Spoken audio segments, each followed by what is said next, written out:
Welcome back to another video. How are we doing today? Lots and lots to talk about as always. Clocked Out Sports back again with the same NFC East crew, Joey and Jay. Now we're going to go over each divisional game matchup plus the big coaching news. John Harbaugh to the Giants. But first game of the weekend is going to be Bills and the Broncos. Now we had a special guest who was going to be here, but unfortunately he couldn't. He was a Broncos fan. Would love his take. But anyway, number one seed Broncos going against Superman-led Josh Allen. Now, the Broncos have the better team, better roster, and the better coach.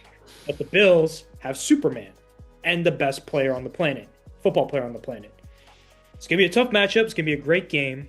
The only caveat I can see this is the Broncos coming out flat because they are a young team and they are coming off the bye. And we've seen in football, if you come off the bye, especially as a young team, you're not in rhythm. You come out a little flat sometimes. So I'm not sure this bye week was going to be an advantage for the Broncos. I mean, Jay, what do you think about that? Yeah, I don't think so either. And I was just thinking that myself. The fact that I feel like the Broncos probably they cooled down, and I think that some teams are really good off of the rest and off of the bye, and then some teams kind of falter. I think in their case they might falter. I don't know how Bo Nix is going to look off of that. But honestly, yeah, I mean, I don't know. I think I'm still going to take the Broncos in a close one. However, I think that if Josh Allen just completely takes over the game, then the Bills could win. My only concern is, can he counteract that extremely powerful super defense they have? So I think it's going to come down to that. But also, and if they can get James Cook going as well, that's always a threat. But I think it's going to be just like that's going to be the deciding factor. Joey, who do you have in this game? I got the Bills, man. I can't bet against Josh Allen. This is his year. Again, we talked about it. He has no Mahomes, no Burrow, no Allen, none of these people in his way to stop him. And the problem with Denver is they play down to the competition all year. They either have to come from behind and win the game, or they play them close and they keep the game close at the end. If you're down by 2 scores or more by Josh Allen, you're not coming back against this Buffalo Bills team because he's going to put the game away. So I firmly believe that Josh Allen and the Bills are going to take this game. It's not going to be a blowout. It'll be close. It'll probably be like 3 to 5 points, maybe 7.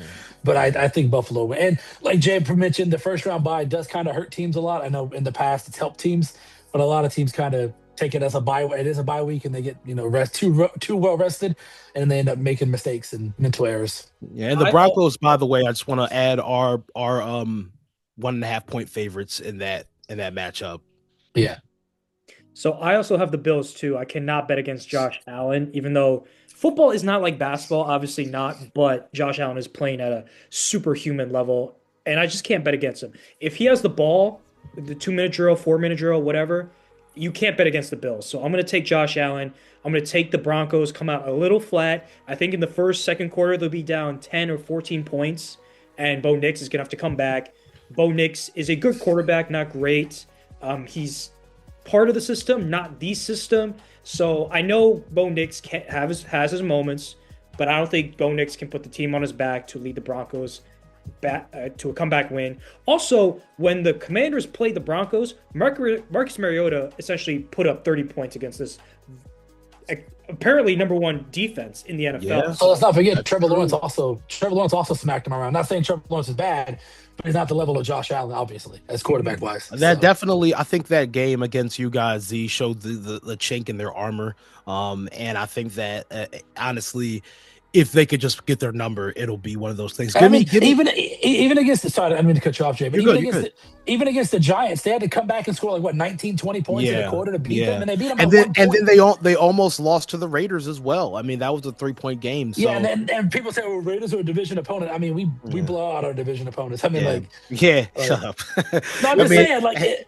We all blew the Giants out. We blew the Commanders out. I mean, this is what it is. Yeah. So let me ask you guys really quick before we move on to the next game. Do we have any score predictions? Oh, I love this. Let's do this. I'm gonna guess 35-33 Bills. They'll win off a field goal or touchdown. Yeah, I'm gonna go. I think it's gonna be a little high score, and I'm gonna go 38. I'm gonna go 38-35. Okay, fair enough. I'm gonna go 24-23 Broncos. Oh wow, scoring. Well, very semi like mid scoring, but yeah, I think. Now, do you think it's a come from behind, or do you think Denver hangs on to the lead late? Or I think that if anybody comes from behind, it's going to be. I think that the Broncos kind of start strong, and I think the Bills try to climb back and just can't. They just lose Right. it. I think Josh Allen is pretty banged up too. I think he got hurt last Oh, game. he got fucked up last time. I think he yeah. had like a broken finger or something going on. Or something. I mean, but honestly, hats off to him and hands up to him because honestly, seeing him get torn up like that and then come back out there and fight, you got to respect. We'll keep it PG, but the wife he has, I'm sure, makes him feel better. I'm just saying. You know? That's all we'll say. I'm sure his wife helps him out tremendously to make him feel better. No, 100%. Hey, yo, that's crazy. Okay, moving on. Niners, Seahawks. Now, another divisional game on our hands. You got the Seahawks, again, number 1 seed, young team, young coach, coming off the bye. I do think this is a disadvantage, even though they have home field advantage, the Niners. Better coach with Saleh and Shanahan. More experienced playoff quarterback in Purdy. No Kittle. That is huge. The Seahawks can game plan around stacking the box, stopping Christian McCaffrey, and just match your corners against their receivers one-on-one. Have Juwan Jennings, Demarcus Robinson beat you one-on-one all day. Stack the box, blitz Purdy. I have the Seahawks winning comfortably by at least. I have the Seahawks winning comfortably. Even though they are coming off the bye, I don't think Sam Darnold needs to be Superman. He is not Superman. He's a talented guy, but he makes a lot of mistakes. I have the Seahawks winning comfortably based off their defense, right? And their strong running game. Joey, who do you think? Who do you got? Man, this one's a toss-up for me, but I got to go San Francisco here, man. I still don't believe fully in Sam Darnold yet in the playoffs, in big game situations outside of the Rams game he played good in. But history shows in big games, Sam Darnold does not perform well under the pressure. Brock Purdy, we all know he can be, top 10, top 5 elite quarterback when he wants to be. They might have Parasol back. Trent Williams is playing. And the Seahawks are really bad when it comes to like deep plays down the field, like long bombs and everything down the field. So if they can beat the one-on-one matches of the Seahawks corners and McCaffrey has any form of success, I think the Niners can take this one in a close game. All right, Jay. Yeah, you know what? I'm going to go ahead and agree with Joey. I absolutely do not trust Sam Darnold at all. I've seen him screw up too many times in big moments to have any type of confidence that he's going to go in there and beat a red hot San Francisco 49ers team, by the way. Brock Purdy coming off of some really consistent consecutive weeks of football. So I'm going to go San Francisco, and I think that's where the Seattle hype train stops. I think that you got Sam Darnold also dealing, I believe, with an oblique injury. He may not be 100%. And if he struggles to throw downfield, or he absorbs too many hits, I think that the Seattle's offense, they lose rhythm. So, and honestly, I think that the 49ers defense as well matches up extremely well with Seattle. So I'm gonna go Niners. And also the Niners are, before you go, Z, the Niners are also very battle tested because they played a really good Eagles defense, who, not saying on the level of Seattle, but they still got a good defense regardless, whether the fact that the Eagles still got a good defense, and they hung on and won that game. So I think they're battle tested against good defenses. The Niners are battle tested overall because they've been to a Super Bowl, even though they lost it. It's something that no one really talks about, but it's happened. They've been to 2 with Garoppolo and then Purdy. So and then Purdy, and they've had good seasons with Purdy so far.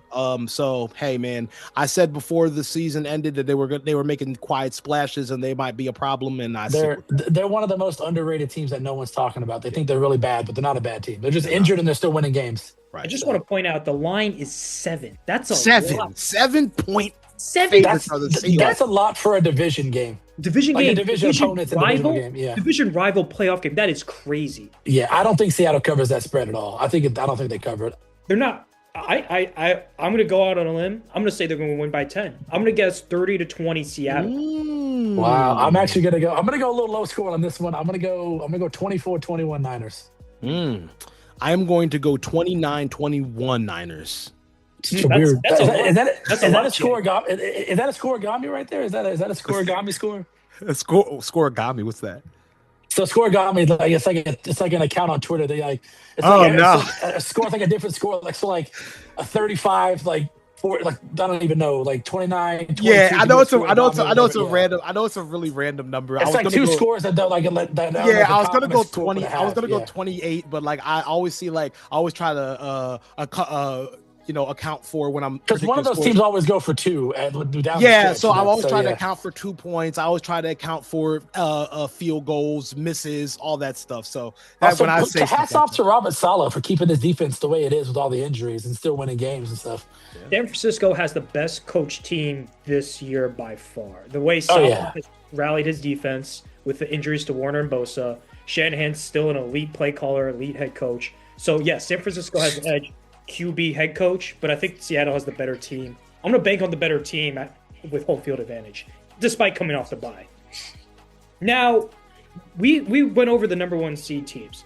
Why do you guys think the number one seed team with the bye has struggled in recent years? Just quickly, we'll go over that. You know what's crazy? I was literally thinking about this earlier, and I don't know the exact statistics. I was going to look it up and be prepared to bring it to today's show, but I could imagine, and the fact that you just said that kind of confirms that that's been a struggle. I don't think that the bye is a good thing for teams going into the playoffs. When you're going into the playoffs, you want to be warm, you want to be hyped, you want to be ready. You know what I'm saying? You take a little vacation in the middle of going into the playoffs, it's going to throw off your momentum. So I think that being the number one seed is a kind of a negative thing. I like to play wild card weekend. I like to, still knock off the playoff jitters and stuff like that. And if you can get past wild card weekend, I think you're ready. You've shown that you could win playoff games, and that gives you experience.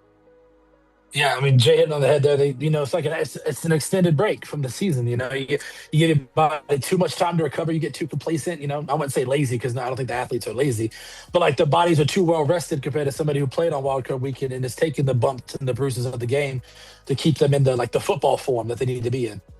I'm going to throw this theory out, you guys. Tom Brady was on The Herd, and he talked about the bye week, how the Patriots prepared. They didn't have a rest day or a week off. All they did starting Monday was practice, and they practiced hard, intense. Like Saturday, it was basically a live game for them, offense versus defense. They were going hard at it. Pause. No Diddy, you know what I mean? But yeah, but how many teams are doing that now in this day and age? How many teams do you think are doing that? You're right. You're right. Because I was watching a quarterback or something with golf. They said the Lions took Monday and Tuesday off and we're back Wednesday. So you can't do that. You can't do that, man. It's the same idea as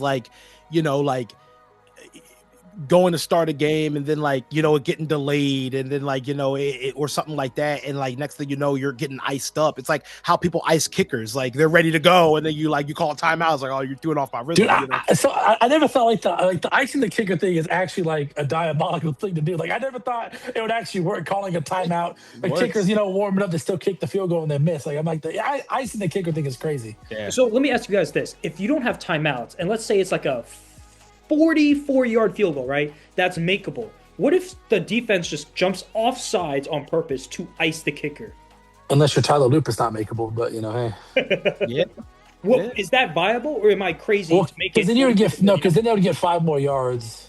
And it also depends on if it's like a 4th and 4, then it's a first down, then there's no field goal. Yeah, it depends on the situation. Sure. It depends on what yardage, how far it is to the first down. Let's go 50 to 45. So it's 50 to 45, and it's 4th and 10. So there's no chance. I can see jumping off sides, making it a 45-yarder, and then or whatever at the 5-yard penalty to ice the kicker. I can see that happening. Yeah. It makes sense. It stops the clock and it gets them to re-warm up again, kind of thing. So just a theory. I know it's 5 yards and every yard matters, but hey, 5 yards could be a difference. We've seen kickers miss 25-yard field goals before. So I mean, that 5 yards or 5 extra seconds could throw up a kicker's rhythm. So Yeah. Did you want to go over the other 2 playoff games, even though they're not number 1 seed games? Of course. We've got to. We've got the Texans and the Patriots. 2 elite defenses going head to head. You got Drake May, MVP front runner. CJ Stroud, everyone was so high his rookie year, right?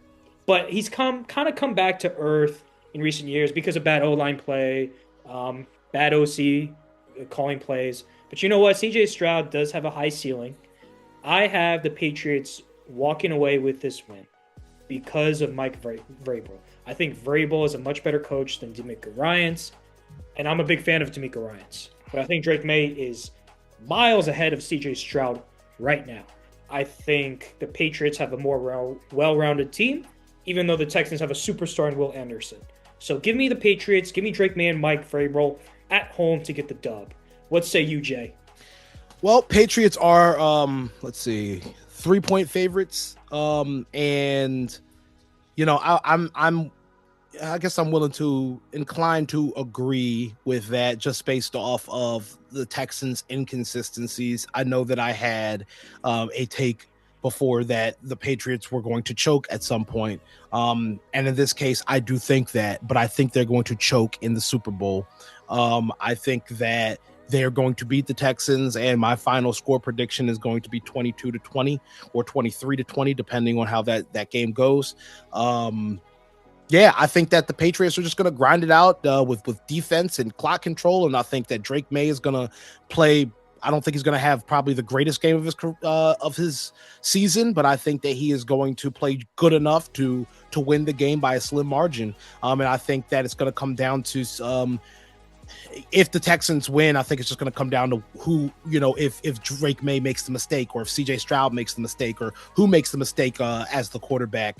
But I do see it being a close game with the Patriots coming out on top. All right, Joey. Yeah, I'm very torn about this game too. I trust that Texans defense. It is legendary status, honestly. But that offense is terrible. CJ Stroud makes too many mistakes, and he proved it in the Steelers game. He had like three or four almost turnovers. He's fumbled the ball a couple times. I'm gonna go Patriots, but I don't think it's gonna be a close game. But I think if Houston wins, it's gonna be because of their defense. But I mean, there's no Nico Collins for them. I know Gonzo's playing, and I think when the Patriots are 14-1 whenever he plays. So I mean, like he's out. He's out. Yeah, no, Gonzo's playing. Nico Collins is not. Yeah, Nico Collins is not playing. Nico will be out. So he's got a concussion. Yeah, that's bad. Out. That's bad news bears for the Texans, man. Yeah, but that Texans defense, if they win, it'll be because their defense. And I, unlike Jay, think the Cinderella story for the Patriots ends in the AFC Championship game because they're going to lose to Buffalo. Score prediction, real quick. I'll go with what Jay did. I'll go 22-18. I'll make it a little wonky score. 22-18. A wonky score, man. A little wonky 22-18. I'll have the Pats cover 17-13. Extremely low scoring game. Extremely low scoring. That I think Drake May will struggle to move the ball and score points, and it's going to be a field goal game. Not the prettiest or most aesthetic game. Could you imagine if like all their scores were just field goals? It was like field goal after one field goal after another. That'd be ugly. I would hate it. That would be terrible. I would hate to watch that game. But speaking of just a field goal game, this next game, Rams and Bears, I think is the game of the week. It's going to be high score. I think both teams are going to drop 40 points each. That's how much I believe in each offense moving forward. Ben Johnson, the new wonder kid on the block. Caleb Williams making ridiculous throws off platform. Yet you have the system and a formula and a machine and Matthew Stafford and Sean McVay who have been doing this shit for years and years, and two elite wide receivers in Puka and Devontae. So Stafford's going to be slinging it. Ben Johnson's going to be pounding the rock with Swift and Monangai. So it's going to be I predict 44-40 Rams. Stafford winning it at the last second. It's going to be like that Monday Night Football game, the Chiefs versus the Rams, Mahomes versus Goff. It was like 50-45. That's what I'm going to predict. High scoring everywhere. What say you, Joey? Bears, pocket full of pears, head full of hair, Sonny and Cher. Give me the Rams to win this game. I trust Sean McVay and Matthew Stafford more than I trust Caleb Williams and Ben Johnson. I know it's going to be cold, and Matthew Stafford's like 1-9 in games with like a certain temperature or whatnot. But he's got Puka, he's got Devontae, he's got Kyron Williams. That defense is, Super Bowl winning caliber defense. I just trust them more. I'll go 41-35. I think they win it also. Last second touchdown. Yep, I can see that. Okay, Jay? That's fair enough. But I just want to say something, okay? I think that Caleb Williams is proving that he is no rookie anymore. He has had, I think, more comeback victories this year than, I don't know if it's any quarterback, but it's been a long time since one has had this many from like this far back. So I want to say this, man. The dude's been calm under pressure. He's been showing himself. He's been showing that he deserves the money. I think that if Chicago can control the game, make the big throws when they need to, and hey, man, if you have to pull a fourth quarter comeback, do it. But I'm going to go with my Super Bowl pick, the Chicago Bears winning it. Let's say 35-20. I think it's a blowout. Whoa. Rookie head coach at home against Sean McVay. You think I'm making a hot take, points? baby. Oh my goodness. I'm making a hot take, baby. Your hottest take. And I'm gonna give you a little bit more background on that. I just feel like Stafford has been playing very inconsistently lately. I mean, he has not. I mean, up until a few weeks ago, we thought that he was going to be the MVP, and he had one or two games. He still is MVP. No, Drake May's MVP. He's had the most brother, 4,700 yards, 48 touchdowns. Come on now. He's 50 touchdowns. Like, come on. Do we think that he is MVP over Drake May? I do believe that. Yes. I don't even think the odds say that. Yes. Because I mean, look, you can do the whole. Yeah, you can do the whole if you take the quarterbacks away. Both teams are ass without their quarterbacks, anyways. Let's be honest. The Patriots are bad without Drake May, and the Rams are bad without Matthew Stafford. Well, Stafford has more yards and tutties, and the same number. Yeah, for sure. I agree. I think Matthew Stafford is the MVP this year. Well, I think it's going to be Drake May, and I'm the guy who said I think that Drake May is going to be a fraud. But let me also say this: they're going to be in the cold. They're going to be at Soldier Field. Soldier Field is a fortress. It's going to be loud. It's going to be raucous. Caleb's going to be hyped up, and I think that Caleb Williams is going to etch his name in history, and he is going to go out there and he's going to move on. Well, if you're wrong, I want you to come on the pod next week and apologize. I apologize for what? I have no stake in this. I'm rooting. I'm just rooting. kidding. My girl likes Caleb because he paints his nails. Okay. Look, I'm only going for the Rams because my preseason pick all off season was Rams and Bills in the Super Bowl, and I have the Rams winning. That's why I could see that. I think that's a safe pick. If we're gonna go, I had Rams and Broncos at first, but I don't trust the Broncos. Listen, I'm a McVay guy, so I'm always rooting for McVay. Even if the Commanders are out, I'm going to root for McVay. He was in the room. I love him. He's probably my favorite coach in the league right now. Anybody but the Eagles. You know? And don't sleep on Ben Johnson, brother. No. Ben Johnson's awesome. He's great. A hell of a year so far. Hell of a year. Don't get me wrong. Here's the thing, though, guys. I just want to bring up. I'm low-key hate watching the Bears. Here's my reason. Because sometimes I'm on the Bears subreddit, and I was like looking through when we played them, when we lost them this year.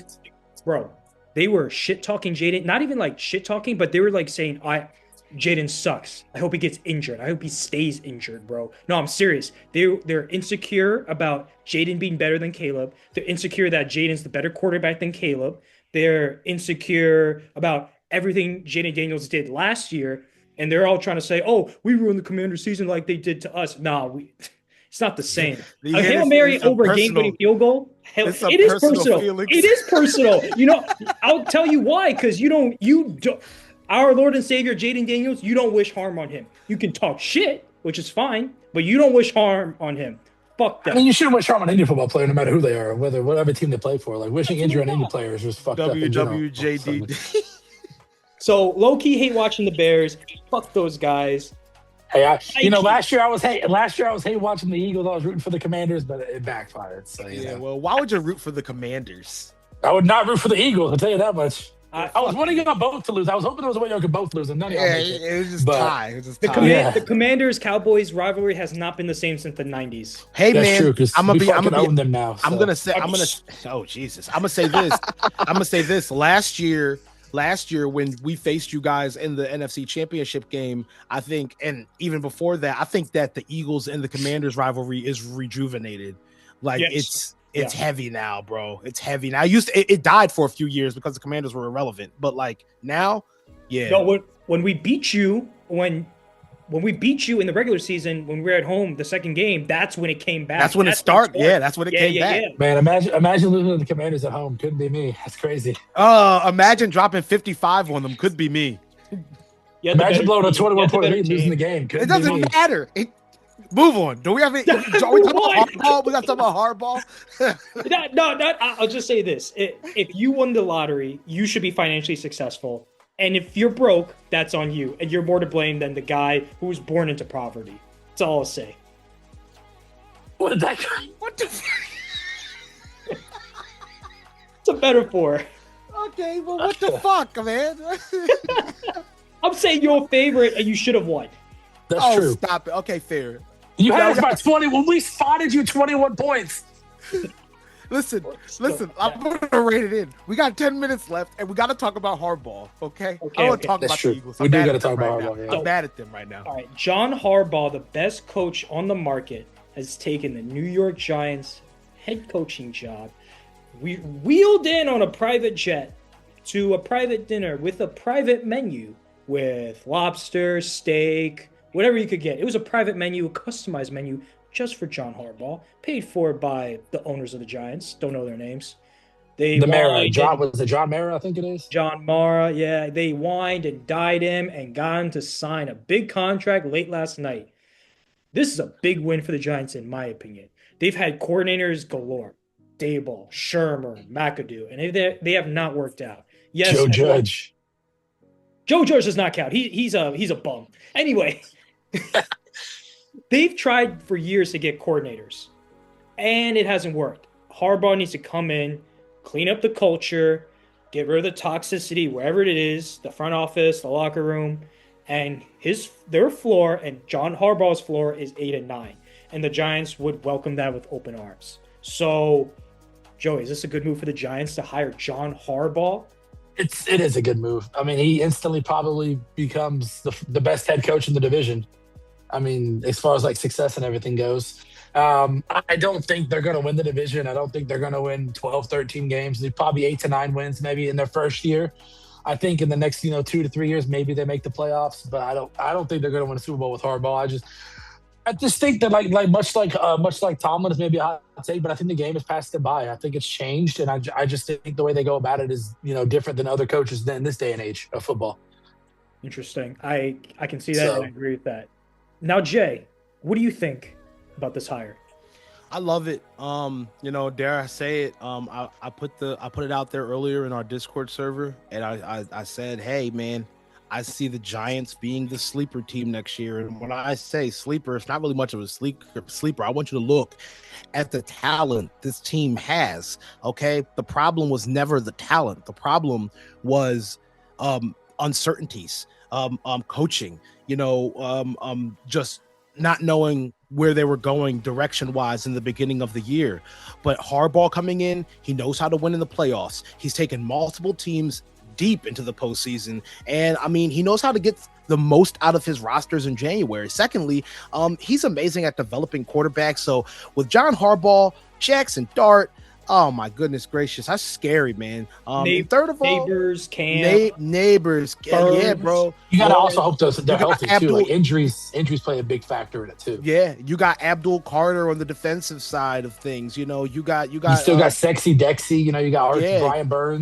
Do you still got Thibodeau? I think they still got Thibodeau. Still got Thibodeau. So their main concern is their secondary. Their corners and safeties aren't the greatest.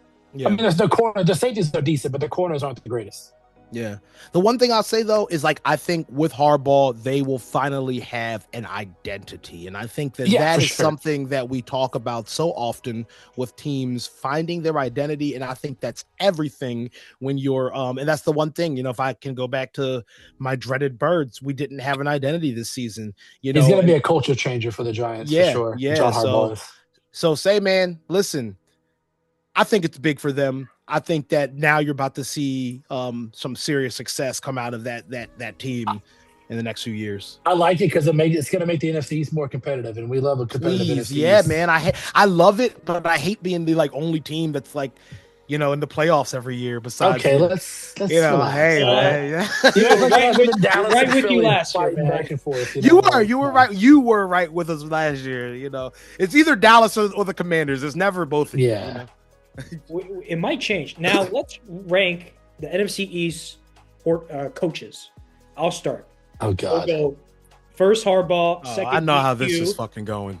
3, Sirianni. 4, way at the bottom is Shoddy. No, it'll go 1, 2, 3, 50 feet of crap, and then Shoddy. Wait a minute. Okay.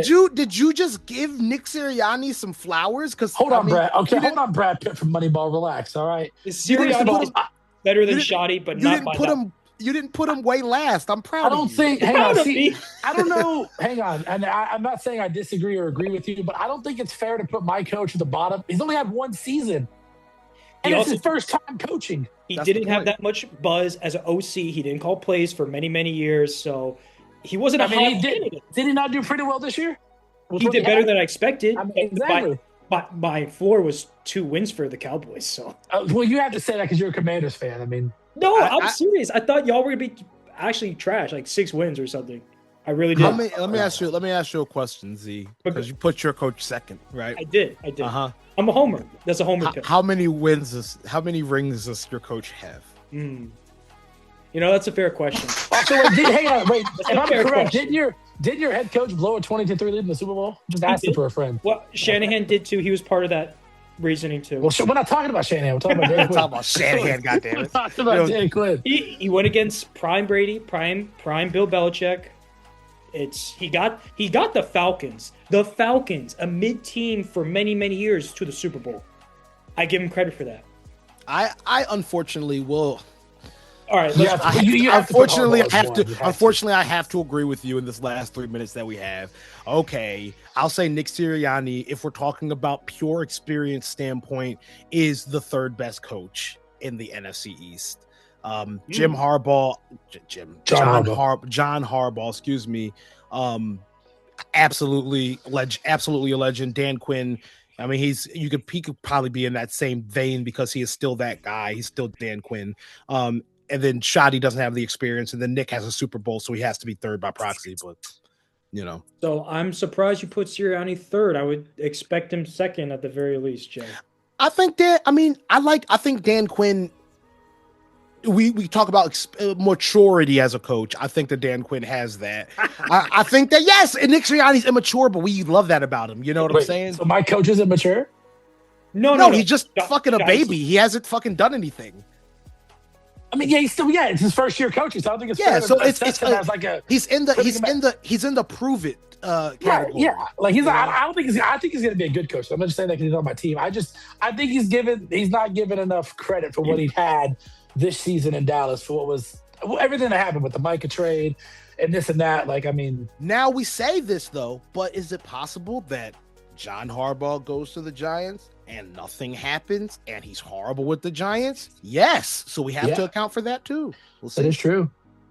I can definitely see that. Like we said, I think the game has passed him by. We've all agree about that. He is an older coach, yes, and he's more of a CEO type of coach. He's gonna need to bring in Todd Monken, and he's gonna need to find a DC because he is dependent on his coordinators. A CEO type coach, Yeah, he doesn't call plays. He doesn't call plays. So he needs but he'll fix the culture, and that's what he's there for. But I thought Pete Carroll was gonna clean up the culture in Vegas. That shit is terrible. Pete Carroll is horrible and has been horrible ever since he blew that Super Bowl with that pass play instead of giving it to Marshawn Lynch or Tukafu, whatever his name is. Pete Carroll's been horrible. He did a slant round instead of giving it to Marshawn Lynch. Yeah. Who's the play call? Who's the play call? I'm serious because Pete Carroll wasn't in the headset with Russell. Like, I don't know who the play caller was that year. Yeah. But Pete Carroll took the fall. I'll tell you that much. No, I thought Pete Carroll did call play. Well, he's defense. He's not offense. He's a defensive guy. Okay. Thank you guys for watching so much. Like, comment, subscribe. What we talk about next. I'm Z Shaw. I'm Mr. Cancun J. I'm Joseph. Thank you guys for watching so much. Check out our new videos and stay tuned in next week for reactions to the divisional round. Deuces. Adios.